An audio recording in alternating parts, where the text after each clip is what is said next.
Welcome, I'm Fermented Cinema, and this is a quick take on Disney's Star Wars Obi-Wan Kenobi's Moses Ingram, which perfectly exemplifies so many of the key issues plaguing contemporary Hollywood. This interview utilizes every tactic of what I call weaponized diversity. First and foremost, it attempts to rewrite history. Proclaiming to have the most diverse cast and the first, insert racial sexual identity here, has become a key marketing ploy of the creatively bankrupt in Hollywood.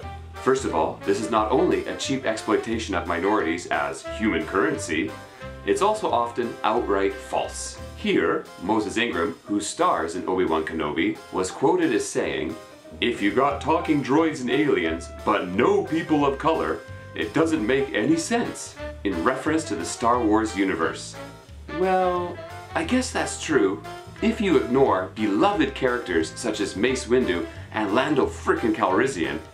Shit, Lando's so popular, they had to dig him up, dust him off, and shoehorn him in for member berries into The Last Skywalker. Oh well, I guess according to Moses Ingram, he's just a white guy now? Or maybe she just doesn't know shit about Star Wars. Also, let's not forget about the cast of Rogue One. Next up, dismissing any form of criticism from fans as racism. Don't like the new trilogy? Well, that's because you're a racist. Didn't like Boba Fett? Racist, sexist, I guess. Now of course, there always are some asshats out there who really do say despicably racist and sexist things. And they should be shamed.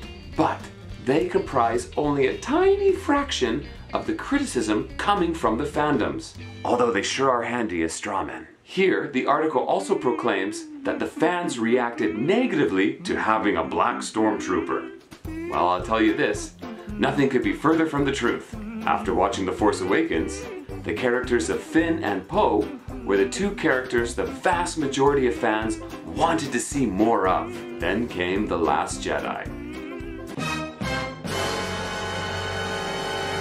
It was Disney that destroyed their characters. It was Disney that reduced Finn's presence on the Chinese posters. It was Disney that dressed up Kelly Marie Tran in a potato sack and wrote her character as a nonsensical sideshow. And this is the most egregious tactic, blaming the fans for negative reactions towards poorly written products that place divisive politics before craft and entertainment. It should also be noted that none of these Star Wars films exist in a cultural vacuum. Hollywood has been bombarded recently with deconstructing popular established characters, race swapping, gender swapping, sexuality swapping, and the endless insertion of hard woke politics. The vast majority of these have been creative failures. Therefore, these tactics have become calling cards now for shows that lack creativity and originality. Probably the most depressing point of weaponized diversity is that it reeks of being a self-fulfilling prophecy. The constant obsession with race and identity, the vilifying of anyone who dares to criticize these products. It just seems to be the perfect cocktail for generating resentment and bigotry between people, not resolving it. But we all know resolving differences isn't the goal anymore. This is why the fans are rejecting Star Wars and other franchises in droves. They are tired of being on the receiving end of Hollywood's failures. Now, if you excuse me, I'm going to go watch Everything Everywhere All at Once.